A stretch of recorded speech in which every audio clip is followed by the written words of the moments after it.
Donc voilà, une première victoire pour Fouzia. Adam a accepté pour la première fois de sa vie de manger des légumes crus. Alors Julie Tuile, vous êtes orthophoniste et spécialiste de l'autisme depuis près de 20 ans. Alors on a tendance à penser que ces troubles du comportement alimentaire, ça va concerner tous les enfants à un moment donné de leur vie. Mais est-ce que c'est plus important, plus fréquent chez les enfants autistes? Oui, je pense qu'on voit ça plus fréquemment chez les enfants autistes, mais ça ne veut pas dire que tous les enfants autistes ont des troubles alimentaires. Et comment se manifestent ces troubles alimentaires? Est-ce que c'est uniquement l'alimentation sélective comme Adam qui ne veut manger que des aliments gras et sucrés? Mais parfois c'est ça, et parfois c'est des enfants qui ne supportent pas certaines textures. Ou des fixations sur certains aliments. Moi je connaissais un petit garçon autiste qui ne mangeait les aliments qu'avec du ketchup par exemple. Oui, hier justement dans ma clinique, j'ai rencontré un garçon qui mange que la pizza, les pâtes et du pain.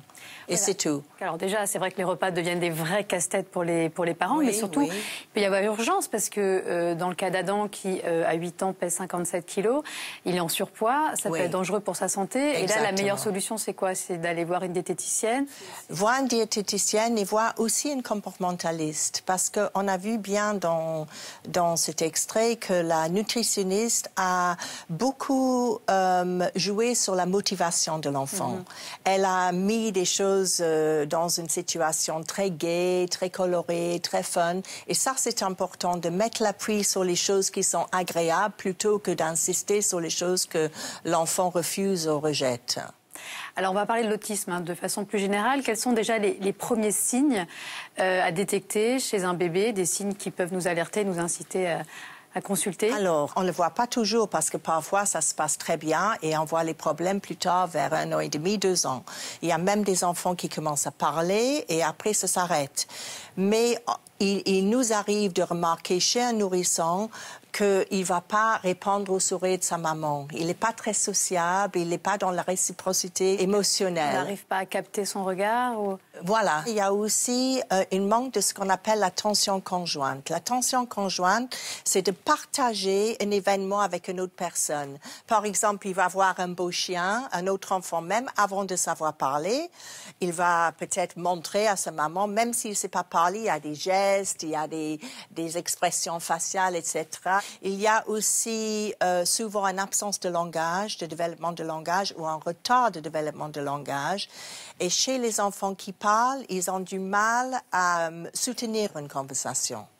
Il y a aussi des intérêts restreints. Donc l'enfant va s'intéresser à quelque chose, mais vraiment un petit point là que personne d'autre l'a vu, ou il va s'attacher à un objet.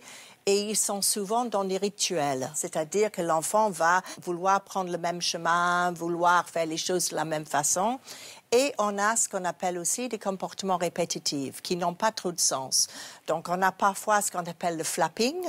Donc l'enfant va faire des choses comme ça avec ses mains, ou il va peut-être aller vers une porte peut-être d'un placard dans la cuisine, il va l'ouvrir, fermer, ouvrir, fermer, ouvrir, fermer. Est-ce que dans certains cas, il peut aussi y avoir des retards mentaux ou pas?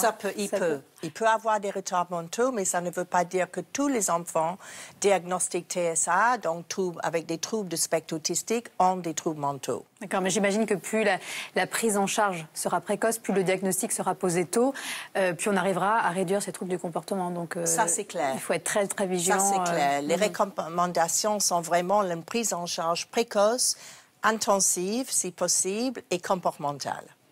Est-ce qu'on connaît aujourd'hui un peu mieux les causes de l'autisme? Parce que c'est vrai que pendant des années, de nombreux psychanalystes ont voulu nous faire croire que l'autisme était la conséquence d'une mauvaise relation maternelle. Donc on a fait culpabiliser des milliers de mamans. Or aujourd'hui, on sait que ce n'est pas du tout le cas en fait. Exactement.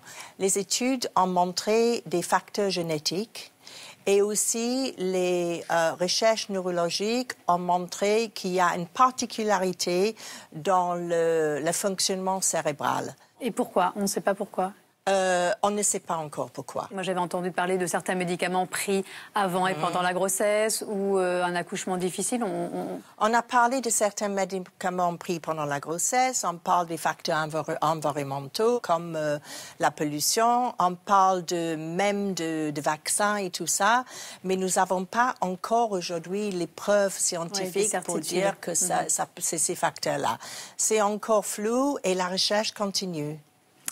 Alors aujourd'hui, il existe différents types de méthodes de thérapie comportementale. Quel doit être le rôle des parents justement dans toutes ces thérapies?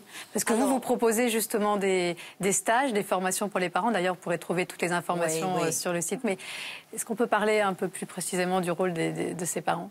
Les parents sont les premiers qui sont impliqués dans la vie de leurs enfants et qui passent le plus de temps avec leurs enfants.